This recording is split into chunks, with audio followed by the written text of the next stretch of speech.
ചോദിച്ചപ്പോൾ പറഞ്ഞത് അടുത്ത ആഴ്ച പ്രതികരിക്കാമെന്ന്. അടുത്ത ആഴ്ച എന്ന് പറയുമ്പോൾ ലിസ്റ്റിന്റെ കാലാവധി കഴിയാൻ പോവാണ്.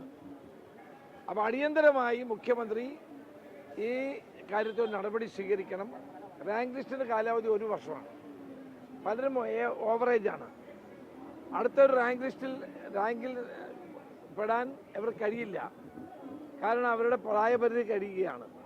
അതുകൊണ്ട് മനുഷ്യത്വപരമായി ഈ കാര്യത്തെ സമീപിച്ചുകൊണ്ട് CPO റാങ്ക് ലിസ്റ്റിൽപ്പെട്ട ആളുകൾക്ക്, പരമാവധി ആളുകൾക്ക് നിയമനം കൊടുക്കാനുള്ള നടപടി ഗവൺമെൻറ് സ്വീകരിക്കണം.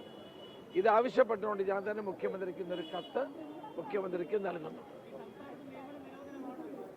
സംസ്ഥാനത്തെ നിയമന നിരോധനമാണ്. ഒരിടത്തും ഒന്നും നടക്കുന്നില്ല. വേക്കൻസികളൊന്നും ഫില്ല് ചെയ്യുന്നില്ല. റാങ്ക് ലിസ്റ്റിൽപ്പെട്ട ആളുകൾക്ക് നിയമനം കിട്ടുന്നില്ല. താൽക്കാലിക നിയമനങ്ങൾ യഥേഷ്ടം നടന്നുകൊണ്ടിരിക്കുകയാണ്. പോലീസിലാണെങ്കിൽ പോലീസുകാരുടെ എണ്ണം വളരെ കുറവാണ്. പ്രത്യേകിച്ച് വനിതാ പോലീസുകാരുടെ എണ്ണം വളരെ കുറവാണ്. വനിതാ ബറ്റാലിയൻ ഉണ്ടായിട്ട് പോലും അതിൽ ആളുകളുടെ എണ്ണം വളരെ കുറവാണ്. അപ്പോൾ വനിതാ പോലീസുകാരുടെ എണ്ണം വർദ്ധിപ്പിക്കേണ്ടത് നാടിൻ്റെ ആവശ്യമാണ്. ഇതുപോലെ വിവിധ സെക്രട്ടേറിയറ്റിൽ, വിവിധ ഡിപ്പാർട്ട്മെൻറ്റുകളിലൊക്കെ ഒഴിവുകൾ കിടന്നിട്ടും അതിനാവശ്യമായ PSC റാങ്ക് ലിസ്റ്റ് ഉണ്ടായിട്ടും അതിൽ നിയമനം നടത്താതെ ആളുകളെ ബുദ്ധിമുട്ടിക്കുന്ന നിലപാടാണ് ഇപ്പോൾ ഗവൺമെൻറ് സ്വീകരിക്കുന്നത്. അത് അവസാനിപ്പിക്കണം.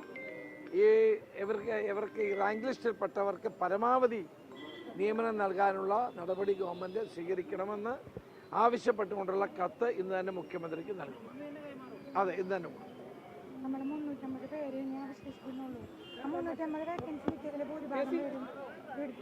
ഇന്ന് കത്ത് കൊടുക്കാം കേട്ടോ. മുഖ്യമന്ത്രി